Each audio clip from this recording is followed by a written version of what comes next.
Voy a dar lectura a, a un pasaje de Romanos, capítulo 1, del versículos 22 al 32, que es una parte del capítulo 1 que, bueno, es otra porción, aparte de la que leyó el hermano Leonardo en el devocional, y dice así, versículos 28 en adelante. Y como a ellos no les pareció tener a Dios en su noticia, Dios los entregó a una mente depravada para hacer lo que no conviene, estando atestados de toda iniquidad, de fornicación, de malicia, de avaricia, de maldad, llenos de envidia, de homicidios, de contiendas, de engaños, de malignidades, murmuradores, detractores, aborrecedores de Dios, injuriosos, soberbios, altivos, inventores de males, desobedientes a los padres, necios, desleales, sin afecto natural, implacables, sin misericordia, que habiendo entendido el juicio de Dios que los que hacen tales cosas son dignos de muerte, no solo las hacen, más aún consienten a los que las hacen.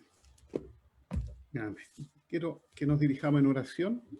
Padre Celestial, encomendamos a ti esta meditación de tu palabra y también a cada hermano que esté por llegar y a los que estemos presentes. Dirígenos, Señor, para entender, Señor, tu enseñanza. Gracias una vez más por mantenernos juntos, Señor, y en comunión y poder compartir tu palabra. En el nombre de tu Hijo Jesús. Amén. Bueno, el tema que nuestros hermanos me pidieron que pudiera exhortarlo hoy día tiene como título Dios habla, un mundo en crisis. Bueno, primero es un tema bastante amplio, así a la primera lectura, pero quiero que podamos convenir en aclarar a lo mejor algunas frases de ahí, cómo las vamos a plantear en el resto de este tema. Uno de ellos es mundo en crisis. ¿Ya? ¿Qué entendemos por mundo en crisis? Convengamos que se refiere a personas que son capaces de recibir un mensaje, primeramente. Y la expresión crisis, según una definición de la RAE, se define como un cambio profundo y de importantes consecuencias en un proceso o situación determinada. Así lo describen ellos. Entonces, la idea es que en el marco de este tema, quiero que consideremos al hombre en su relación con Dios. Y en base a esa relación, en su relación entre el creador y su criatura, se ha dado una crisis que ha tenido repercusiones que son permanentes. La desobediencia al mandamiento expreso de Dios de no comer del fruto del árbol del conocimiento del bien y del mal, ejecuta el juicio de Dios y se produce entonces la destitución del hombre de la posición que tenía ante su creador. El hombre es echado del huerto de Edén, separado de la comunión cotidiana con el Señor, imposibilitado de recuperar esa condición por sí mismo y expuesto a un corazón que no tardaría de manifestar todo su grado de rebelión contra el Señor en el mundo al que había sido trasladado. Entonces podemos resumir, hermanos, que entendemos del título del tema. Dios se manifiesta por medio de su revelación natural y especial a un mundo que vive destituido de la comunión con su Creador y expuesto a los resultados de vivir sin someterse a la voluntad de Dios. No busca hacerlo, ni puede hacerlo por sí solo. Un mundo que busca ansiosamente su bienestar, llamémosle felicidad, pero que a través de la historia no ha logrado una estabilidad mundial definitiva. Y en los lugares que aparentemente se ha logrado un desarrollo integral, tampoco suele ser duradero. El Señor, nuestro Creador, se ha manifestado al hombre desde el momento mismo de su creación. Le ha mostrado los beneficios y responsabilidades del hombre en el mundo creado y las condiciones de vida resultado de su comunión con Dios.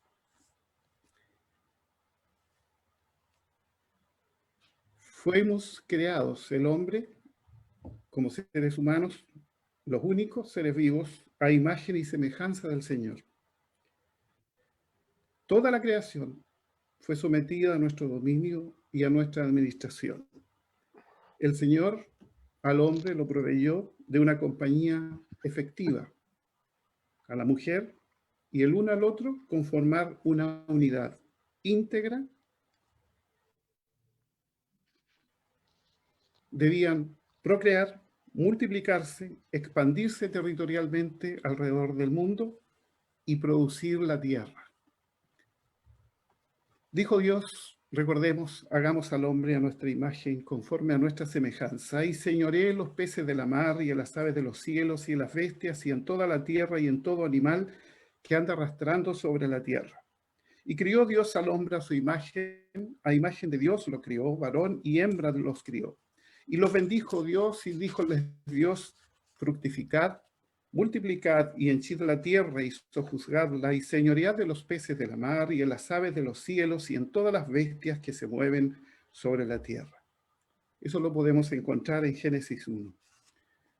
En realidad, si yo comienzo a pensar o a imaginarme cómo hubiese sido el mundo a estas alturas de los siglos que estamos viviendo, sin el pecado presente, no me es fácil imaginarlo. Quizás porque he vivido o hemos vivido siempre en un mundo en que las consecuencias del pecado se perciben cotidianamente.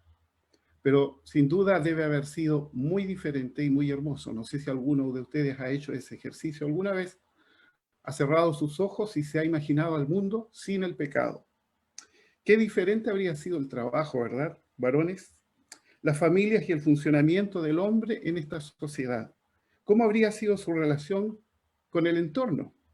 Y los resultados en el fruto del desarrollo pleno de nuestras capacidades. ¿Cómo habrá sido el mundo con el hombre desarrollando plenamente sus capacidades intelectuales y físicas? Un mundo pleno, por supuesto, una obra buena en gran manera, como el Señor lo pensó y lo hizo. Perfecta, no solo en lo físico, sino también en lo espiritual. El hombre no fue una marioneta en las manos del Señor, al cual ciegamente obedecía a su Creador, sino que fue creado con voluntad propia. Fuimos creados de tal forma que el Señor nos dotó de esa capacidad común, incluso a los ángeles. Pero desgraciadamente no fue así. El hombre fue engañado y el hombre se rebela contra el mandamiento del Señor. E inmediatamente se dan cuenta de las consecuencias de su desobediencia. La percepción de sus cuerpos cambia y deben cubrirse mostrando desde ese momento una percepción distorsionada de su sexualidad. Se esconden de la presencia de Jehová cuando conocían que eso no era efectivo. Nos señala también el efecto de la percepción de Dios por el hombre. El hombre no busca a Dios para manifestar su arrepentimiento. Es el Señor quien lo llama y precisamente no vemos que el arrepentimiento sea el interés de ambos en ese momento. Ambos no asumen su responsabilidad. Adán responsabiliza a la mujer e indirectamente a Dios de su pecado, la mujer que me diste por compañera. Eva, por su parte, responsabiliza a la serpiente. ¿Cómo cambia la vida del hombre entonces? El trabajo por medio del cual se beneficiaría sería fatigoso. Su relación con su entorno se modifica y se haría hasta riesgoso. Su salud física y emocional se alteraría a tal punto que de alguna manera moriría. La maternidad incluiría el dolor y riesgo tanto para la madre y el niño. Aún la relación creada por Dios, el matrimonio, se vería afectada. La naturaleza misma, por causa del hombre, es alterada y esto traería efectos a la vida también del hombre. Pero el Señor, apenas el hombre cae en desobediencia, Dios provee un medio de salvación, un medio de reconciliar al hombre con su Creador. El hombre fue echado de la comunión con Dios, fue destituido de esa comunión con su Creador, pero es el mismo Señor que alumbra con una promesa la venida de aquel Hijo de Dios. Y enemistad pondré entre ti y la mujer y entre tu simiente y la simiente suya. Esta te herirá en la cabeza y tú le herirás en el calcañar. Es precisamente la muerte de un inocente que hace posible que su piel cubra la desnudez de sus cuerpos. Y es Dios quien provee las pieles y los viste. Así queda señalado para la humanidad el único camino de reconciliación con su Creador. Uno nacido de mujer, expuesto a un sacrificio voluntario, inocente pero suficiente para acabar con la separación del hombre con su Dios. Es Jesucristo el único medio de salvación para el hombre, el único camino que la humanidad tiene para el perdón de sus rebeliones y la reconciliación con Dios. El Hijo de Dios, el Cordero de Dios, Jesucristo, voluntariamente paga el precio de nuestros pecados con su muerte en la cruz y con su resurrección triunfa sobre el poder del pecado y es suficiente para dar vida eterna a todo aquel que crea la promesa del Padre dada en el Edén. Dios es el que provee a la humanidad la única forma de reconciliación, reconciliación que es vital para el hombre y que le hará en este mundo terrenal ser llamado hijo de Dios y Dios lo llamará hijo. Y después de su muerte vivir eternamente en lugares celestiales, gozando plenamente de la misma presencia de Dios en la manifestación gloriosa del Señor Jesucristo y en compañía de todos aquellos que en la historia de la humanidad y en la fe de la promesa llegaron ahí por el mismo medio. El hombre,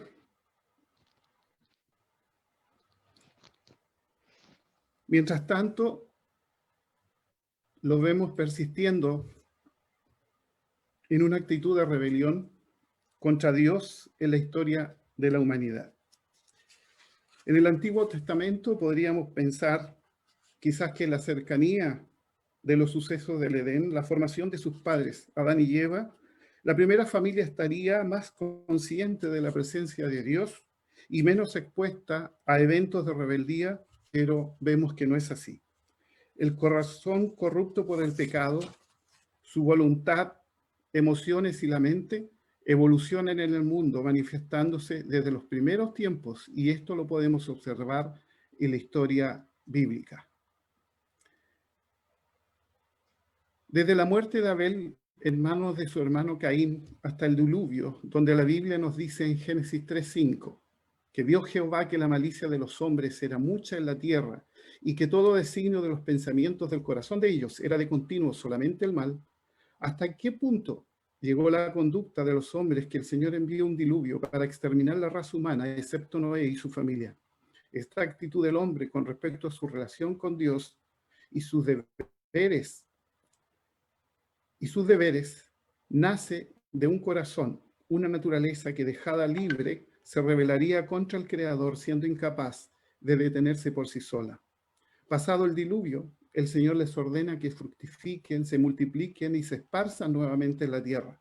Pero los hombres se localizan en una sola región, haciendo que el Señor dijera: he aquí el pueblo es uno, y todos estos tienen un lenguaje y han comenzado a orar, y nada les retraerá ahora de lo que han pensado hacer. Ahora pues descendamos y confundamos allí sus lenguas, para que ninguno entienda el habla de su compañero. Así los esparció Jehová desde allí sobre la faz de toda la tierra, y dejaron de edificar la ciudad. Una vez más, Dios tiene que intervenir ante una actitud presuntuosa del hombre y rebelde a la voluntad de Dios. El desapego a hacer la voluntad de Dios es propio del hombre en su conjunto. Es así, mientras los hombres crecen en número, también se alejan de él. La intención de Dios siempre es cumplir la promesa, su promesa de redención del hombre. Por lo tanto, llama a Abraham de Ur de los Caldeos y elige un pueblo de entre todos los pueblos, los hebreos. A Abraham le promete: serán benditas en ti todas las familias de la tierra. A ellos les hace depositarios de la palabra revelada de Dios en todo el Antiguo Testamento. Les hace el pueblo elegido de Dios, un pueblo especial de entre las demás naciones del mundo, en que se distingue de ellas porque su Dios es el único Dios, creador, sustentador y salvador del resto de los hombres. Pablo nos aclara en Gálatas 3:16: a Abraham fueron hechas las promesas y a su simiente. No dice y a las simientes como de muchos, sino como de uno, y a tu simiente, la cual es Cristo. Es en Cristo en que las naciones serán bendecidas, porque es en él que tendrán salvación.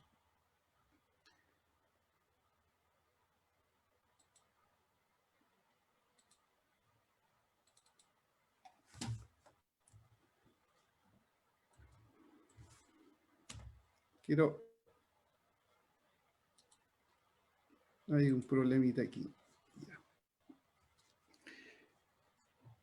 El hombre persiste en una actitud de rebelión contra el Señor a pesar de las evidencias que el Señor nos ha dejado.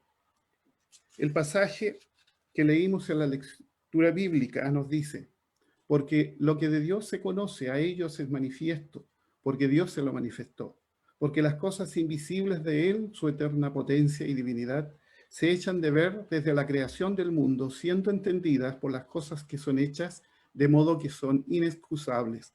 Porque habiendo conocido a Dios, no le glorificaron como a Dios, ni dieron gracias, antes se desvanecieron en sus discursos, y el necio corazón de ellos fue entenebrecido.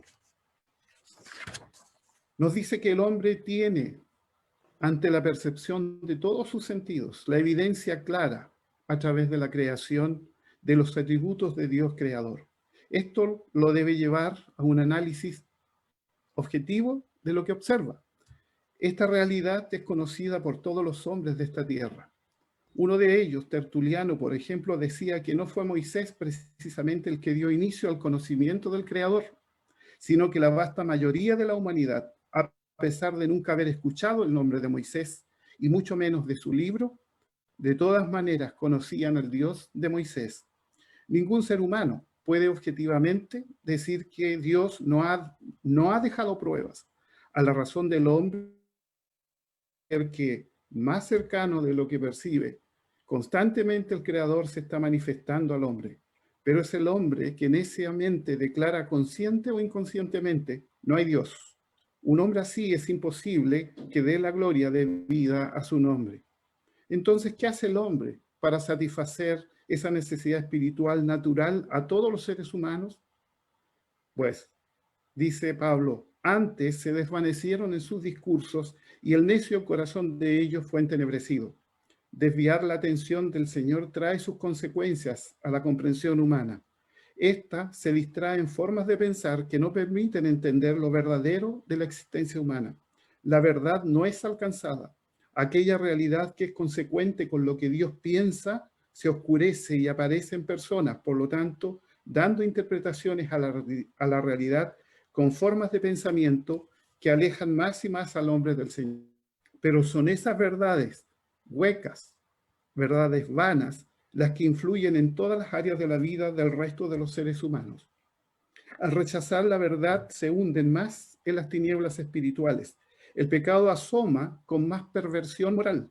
Colosenses 2:8 nos dice, mirad que ninguno os engañe con filosofías y vanas sutilezas, según las tradiciones de los hombres, conforme a los elementos del mundo y no según Cristo.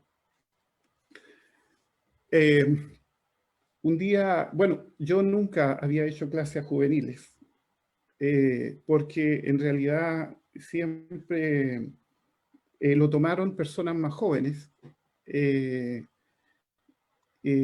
O creo que sí, creo que en los inicios de aquí de Vallenar en algún momento hice clases juveniles, pero después ya era más que nada clase de jóvenes o adultos. Y me costaba llegar a los juveniles, creo que todavía me cuesta, ¿ya? Creo que nos pasa a muchos. Pero acepté tener la clase juveniles más que nada porque no había nadie más que la pudiera hacer. Y una de las primeras clases, estoy hablando de niños y niñas entre 14 y 17 años, una jovencita que el papá creo que está aquí, me preguntó, hermano, me dijo, y fue esto en octubre o noviembre, en plena, entre comillas, revolución social, que ella me pregunta, y precisamente ustedes recordarán, octubre y noviembre del año pasado, cómo estaba decandente la situación en Chile. Y por lo tanto eso era algo que sí o no lo íbamos a tocar en algún momento en la iglesia y nunca pensé que lo íbamos a tocar primero en la clase juveniles. Entonces, esta niña me pregunta, hermano, me dice, ¿por qué la gente está tan de acuerdo con los socialistas y está tan en desacuerdo con la derecha, siendo que la derecha cree en Dios? Buena pregunta, ¿cierto? ¿Qué respondería usted? Bueno, eso me inclinó a pensar qué tenía que ver esa pregunta o la detrás de ella, o la realidad social que había en ese momento, que tanto polarizaba. Y créanme con pena lo digo, incluso a creyentes, en un bando y en otro. Yo no soy asiduo a las redes sociales porque no me gustan o porque no las sé usar, y simplemente llama la atención, por eso lo digo con pena, que he visto otros creyentes eh, eh, de nuestra iglesia o de otra iglesia, en donde realmente sí uno ve una cierta confusión, ¿no es cierto?, en sus percepciones que se publican.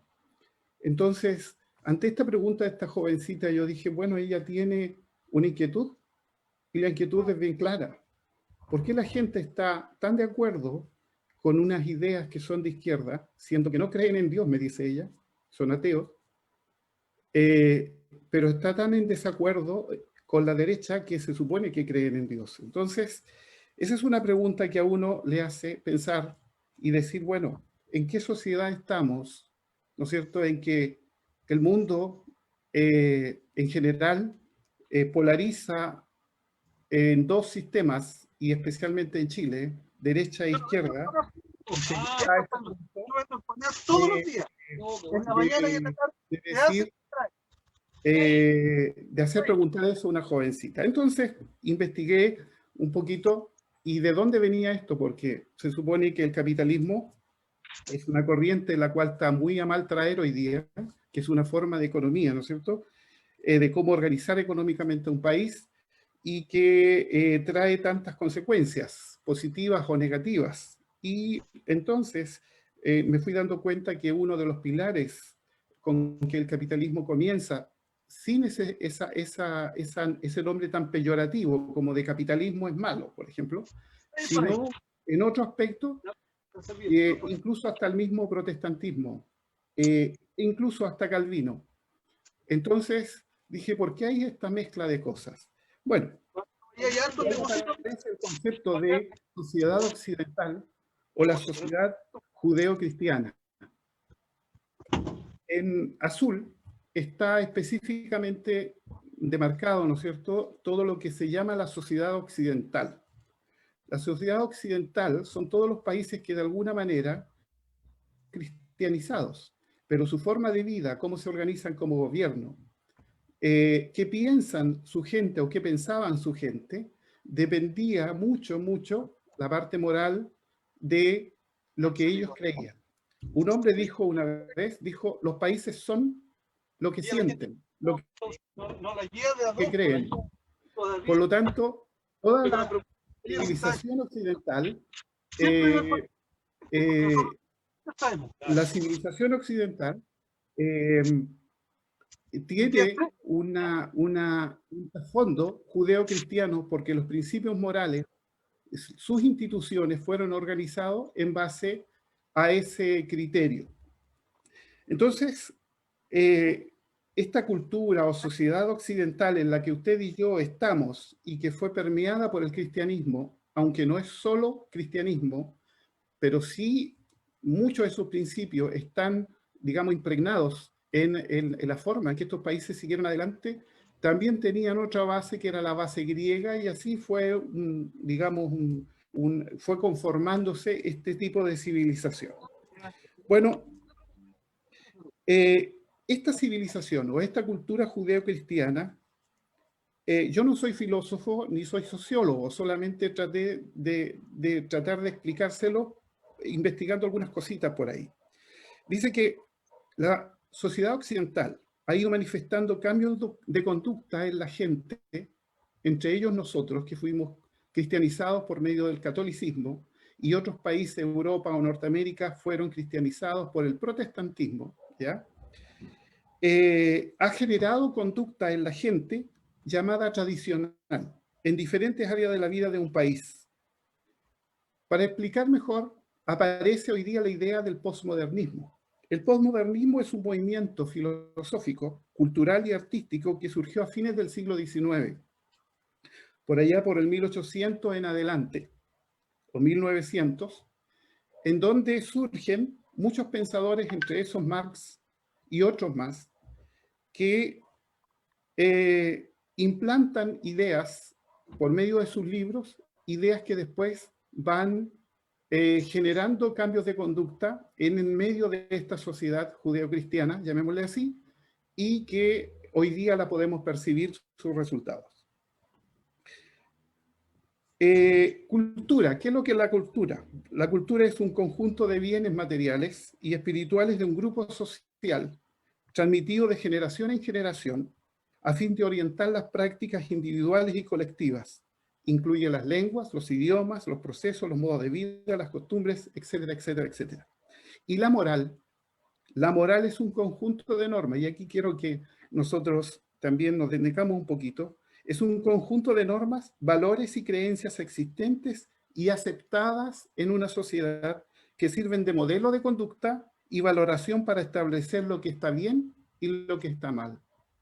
O sea, en otras palabras, fuimos creados dentro de una familia cuyos antecesores fueron cristianizados de alguna manera por la Iglesia Católica y otras familias por los protestantes, y que eso ha influido en la forma que usted y yo veamos qué es lo que está bien y qué es lo que está mal en la sociedad. Por ejemplo, hace mucho tiempo leí un libro que se llamaba El Hijo de la Paz, y ellos, lo cual a mí me produjo mucha, porque esto fue muchos años atrás, cuando yo recién comenzaba el Evangelio, y si alguien lo ha leído, se dará cuenta de que ellos, para ellos que un niño aprendiera la tradición era algo excelente. Ellos le enseñaban a estas tribus caníbales de Nueva Guinea, a sus hijos, a poder aprender el arte de la tradición. Entonces, mientras mejor aprendían este arte, para ellos era excelente, ¿no es cierto? Bueno, y así podían practicar ellos cuando eran grandes, ¿no es cierto?, la tradición, y podían cebar a sus enemigos con amistad, y cuando ya estaban absolutamente confiados que no le iban a hacer nada, ellos traicionaban esa amistad y se lo comían. Entonces, para nosotros eso es malo, pero para nosotros, porque fuimos criados en una cultura judeocristiana. Entonces, esta moral que usted y yo tenemos, estoy hablando de fuera, ¿ya? De fuera, es un conjunto de normas que hemos recibido a causa, según lo que dice la gente, el mundo, los que dirigen en las maneras de, digamos, de pensar de la gente, valores y creencias con los cuales cada persona nace o se forma para discernir entre el bien y el mal. Quiero que podamos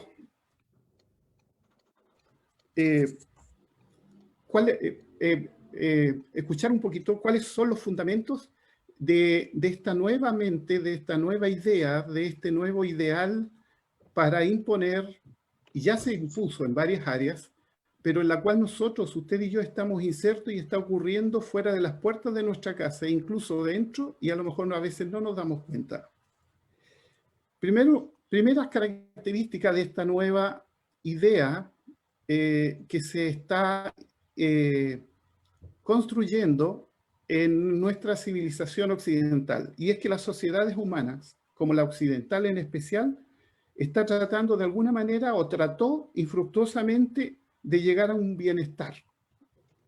Los grandes argumentos que hasta hace unos años atrás eran, por ejemplo, el capitalismo, el comunismo, la religión, han fracasado. Ya no sirven. Hoy vemos que el capitalismo está siendo atacado, ¿no es cierto? Ya vemos que la religión, de alguna manera, está siendo dejada de lado, y el comunismo, en varios países que ya pasaron por esa etapa, ¿no es cierto?, solamente usted lo encuentra en el museo. Otro principio es que la presencia de las dos grandes guerras, la bomba atómica, el fascismo, el nazismo y las quiebras económicas de los países cuando se llegó a la industrialización, demuestran que esos argumentos que en ese momento se dieron, que iban a ser la solución para el mundo, no sirvieron. Que la cultura, y esto, ojo, que la cultura judeo-cristiana o la forma fundacional de la civilización occidental, de la que nosotros y usted nació, de la que nuestros hijos van a seguir creciendo, si es que aún queda algo de eso, fundadas en base a la cultura griega y en especial el cristianismo, ha desarrollado una moral o una filosofía de vida en que lo trascendente, o sea, lo trascendente, lo fuera del hombre, delimita lo que es bueno y malo de las cosas. O sea, es Dios en nuestra cultura cristiana, en nuestra fe, quien delimita qué es lo que es bueno y malo. Y eso sucedió en toda nuestra civilización. Esa medida viene de fuera del hombre y es impuesta por la sociedad. ¿Ya? Otro enunciado que pude recoger dice que el hombre ha sido sometido en forma sistemática por medio de estructuras de poder que desde su niñez ha ejercido presión para que este modo de vida, esclava, lo llaman, se preserve en la sociedad. ¿Y cuáles son esas estructuras de poder para que esa sociedad se preserve con esos principios judeocristianos? La familia, la escuela, los hospitales, los aparatos militares y todas aquellas instituciones que dentro de la sociedad actual se estructuran para mantener el orden establecido.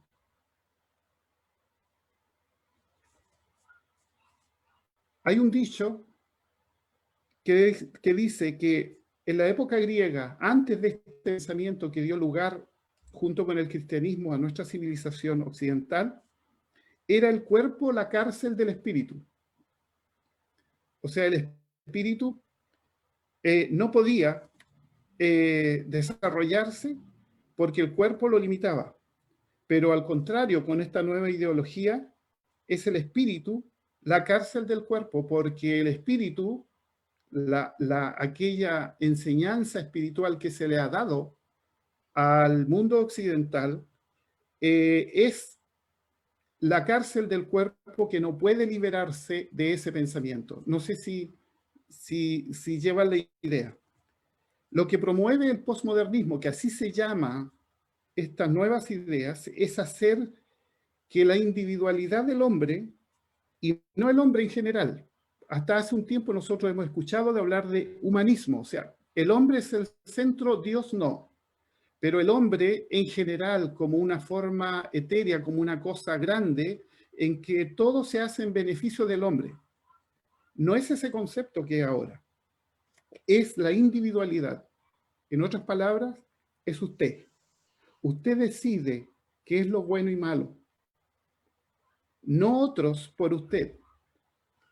Sea usted el que dirija su vida y lleve a esta sociedad a liberarse de la esclavitud impuesta por este tipo de cultura occidental, especialmente el cristianismo y secundariamente otras religiones. No es tanto un principio que ataque a otras religiones. Sí, también lo ven como coercitivas de la individualidad, pero ¿dónde se hace el énfasis? En el cristianismo. Sea que cada uno decida su propia filosofía de vida. Ese es el objetivo, lo que dicte nuestro propio corazón y no un ente como Dios u otra ideología de otra clase, sino usted. Para que esto se haga realidad, entonces se desconoce el valor de la religión, es obvio. Se desconoce el valor de la ciencia y se desconoce el lenguaje o el valor del lenguaje. Y aún el raciocinio o la razón no es valorada. Pero, ¿qué debe ocurrir para que esto cambie? Porque esta es una cultura enraizada, esta forma de pensar, de discernir qué es lo bueno y malo, durante años, durante décadas, durante siglos. De la Reforma llevamos varios siglos. Y la Reforma fue un golpe tremendo, ¿no es cierto?, al sistema que había en ese momento, porque influyó en la vida política, económica y moral de todas las naciones. Para esto se debe deconstruir, y esta es otra palabra, deconstruir. Los hermanos que han construido, que construyen, van a entender mejor esto.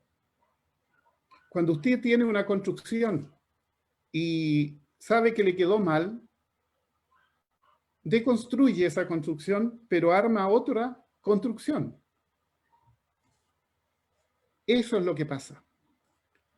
los pilares tradicionales sobre los cuales se edifica o se ha edificado nuestra forma de vida, se debe deconstruir. Esto requiere tiempo, pero es irrenunciable y no hay marcha atrás. Voy a presentarles a un hombrecito que se llama Friedrich, no sé cómo se pronuncia, me van a disculpar los que saben alemán, Nietzsche. Él es considerado la base de toda esta idea del posmodernismo que está haciendo efecto en la sociedad moderna. Él es un prusiano que nació en octubre del 44 y falleció en agosto de 1900, algunos dicen de sífilis. Fue filósofo, poeta, músico y filólogo. Estudiaba los escritos.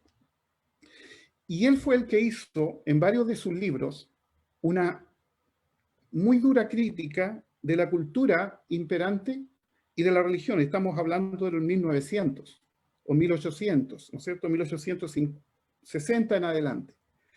Y él era hijo, fíjense ustedes cómo llama la atención, de un pastor luterano. Era hijo de una familia cristiana y de hecho sus escritos de adolescente testifican de una aparente fe y su confianza en Dios. Algo muy similar que lo que pasó con Marx. Él también era de familia protestante. Y entonces, él dice que el hombre, y estoy resumiendo nomás, es un puente a un estado más completo. O sea, nosotros somos un puente entre el estado animal y un estado más completo todavía. El hombre, usted y yo, cuando seamos despejados de toda la arquitectura mental que a nosotros aprendimos de nuestras familias, de nuestra sociedad, de nuestra cultura occidental, se le llama a este hombre nihilista, un hombre nihilista o un nihilismo. No se preocupen del nombre, solamente el concepto de lo que él quiere decir.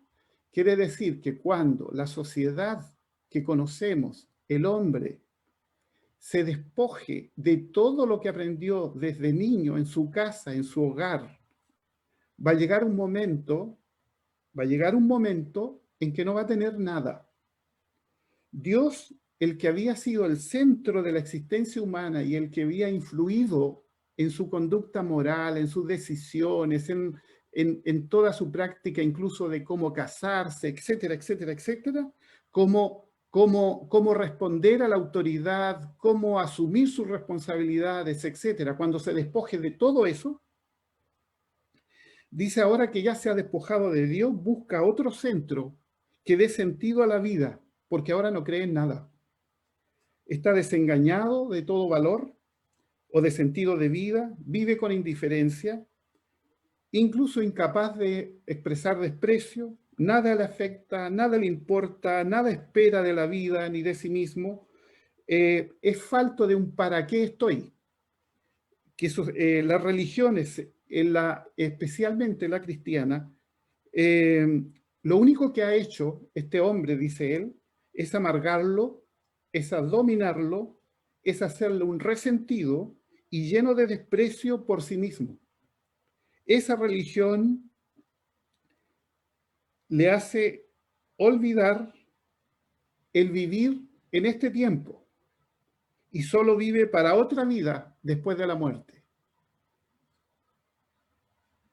Llama la atención en que teniendo conocimiento cristiano, porque fue hijo de una familia cristiana protestante y por lo tanto, y en su adolescencia testificó de la obra aparentemente de Dios en él, pudo cambiar tanto su manera de pensar que de tal forma analiza desde esa perspectiva, ¿no es cierto?, este filósofo, la realidad actual, estamos hablando del 1800 al 1900, y conforma un cuerpo de ideas que van a ser las que ahora están dando fruto en nuestra sociedad.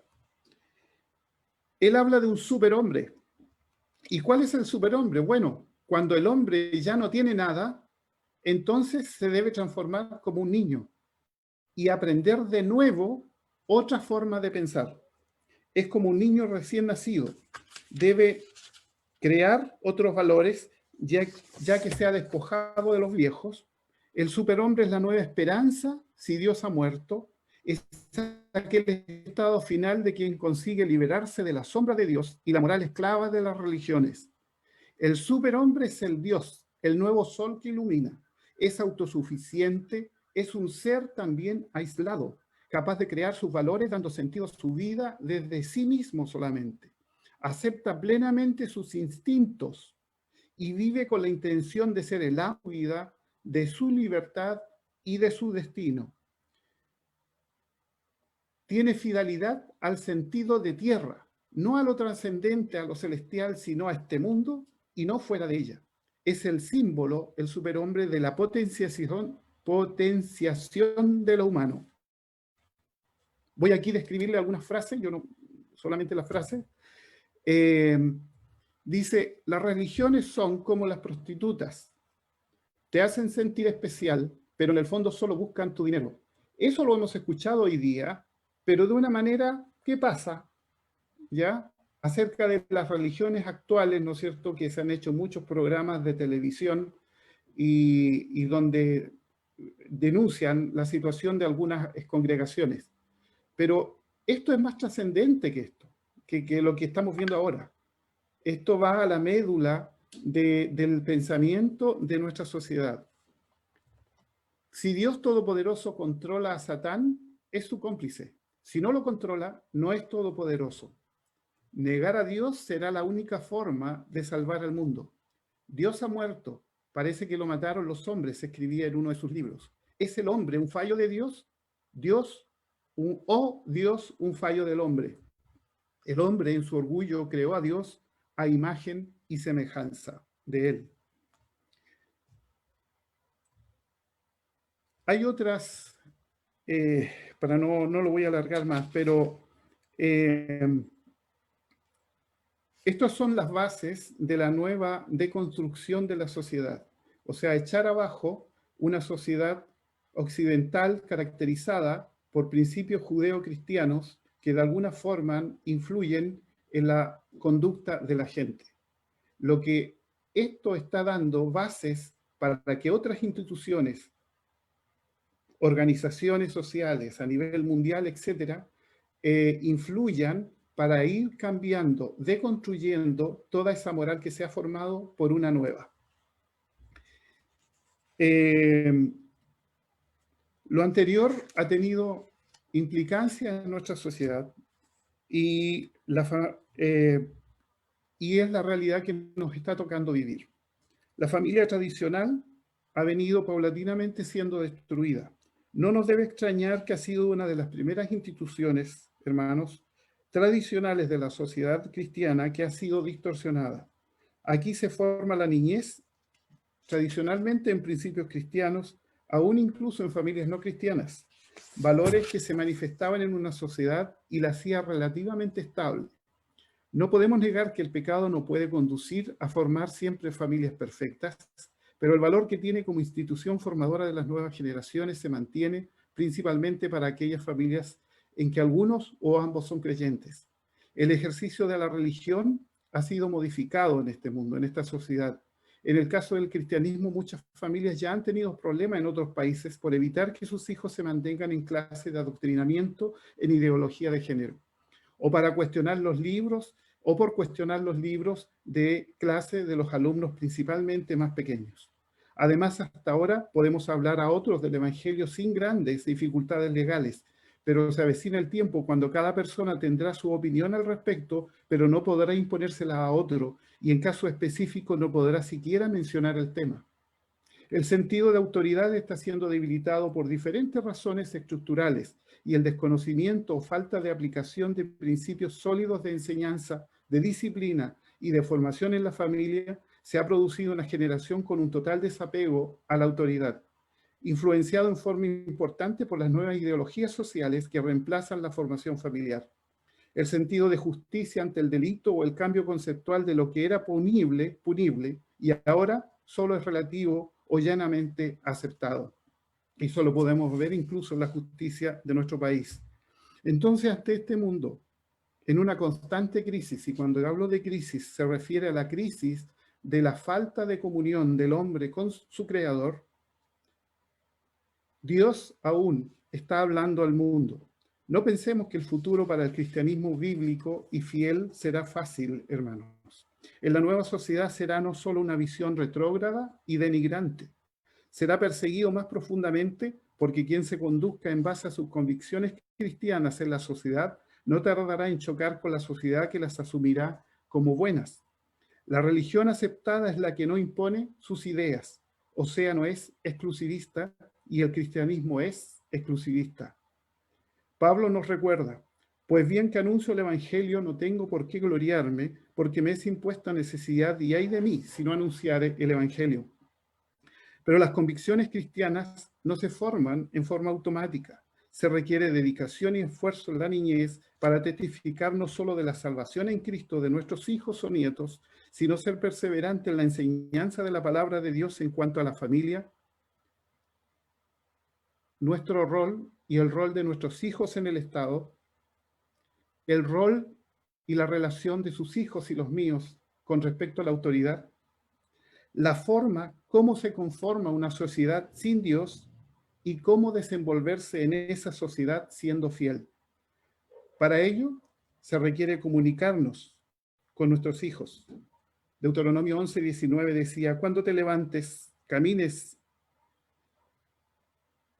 les enseñaréis a vuestros hijos, hablando de ellas, ora sentado en tu casa o andando por el camino, cuando te acuestes y cuando te levantes.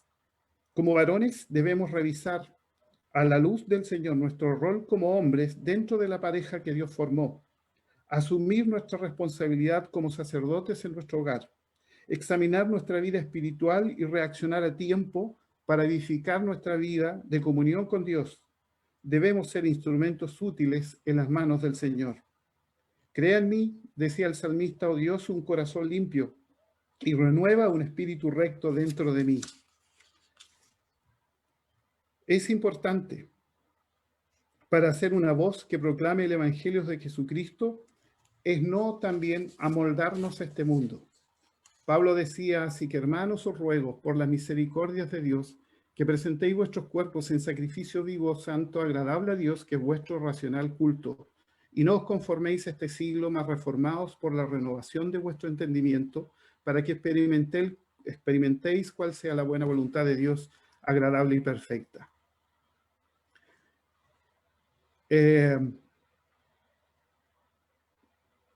Cuando era más joven, nunca he sido bueno para el fútbol, pero una de las cosas que acostumbraba a hacer es ver los partidos por televisión, solo los más importantes, y de hecho fue un contrato parte de mi matrimonio, solo ver los partidos de la selección, que firmé gustoso. Pero yo los veía y decía, ¿por qué esta pelota no entró al arco? Si el jugador hubiese hecho ese pase, pudiera haber entrado al arco fácilmente. ¿Por qué no lo vio? ¿Por qué no vio a su compañero? Y así me pasaba analizando los partidos. No sé si ustedes lo habrán hecho, pero yo lo hacía. Como no lo jugaba, entonces podía hacerlo de esa forma. Es muy diferente jugar un partido que verlo, ¿no es cierto?, de fuera. Nosotros estamos en el mundo y somos parte de ese partido, junto con los otros jugadores. La diferencia es que somos cristianos. Y jugamos ese partido con las reglas que se usan en el fútbol. Jugamos el partido en nuestra vida con las reglas que el mundo tiene. Asistimos a trabajar, cumplimos nuestro trabajo, cumplimos nuestro horario, recibimos el sueldo a fin de mes, cumplimos con ciertas tareas en el mundo, con enviar a nuestros hijos al colegio, etcétera, etcétera. Estamos jugando el partido en el mundo. Pero saben ustedes, hermanos, que usted y yo somos los únicos dentro de ese partido que podemos subir a la gradería y analizar el juego que nosotros estamos jugando. Hermanos, Dios habla en medio de estos tiempos y habla por medio de su iglesia, por usted y yo. Es verdad, La creación es una muestra patente del poder y grandeza de nuestro Dios, pero el hombre sin Cristo está ciego. Dios habla por medio de su iglesia, habla por medio de usted, hermano, por nosotros. El mundo seguirá ciego detrás de los designios de su propio corazón y manifestará, por lo tanto, los resultados en este mundo de esa condición. Pero Dios nos ha llamado para predicar el Evangelio de Jesucristo en medio de este mundo. Y será Él y solo Él quien obrará en aquellos que llame para vida eterna por medio de la obra del Espíritu Santo. Es el Señor el único que puede abrir los ojos del ciego para ver y los oídos para oír la palabra de Dios y permanece para siempre. No nos olvidemos. Dios habla a un mundo en crisis. Las condiciones de este mundo en crisis están a nuestro lado. El Señor nos pide buscar un tiempo para subir a las graderías y mirar al mundo cómo está sin Dios y pensar en cómo nosotros estamos jugando ese y en qué podemos corregir. Porque Dios habla a través de su iglesia, que son usted y yo. El Señor Jesucristo dice, y para terminar, yo les he dado tu palabra, y el mundo los aborreció, porque no son del mundo. No ruego que los quites del mundo, sino que los guardes del mal. No son del mundo, como tampoco yo soy del mundo. Santifícalos en tu verdad, tu palabra es verdad. Que el Señor nos bendiga, hermanos. Oremos. Padre Celestial, gracias te damos por haber leído y meditado en tu palabra, Señor. En el nombre de tu Hijo Jesús. Amén.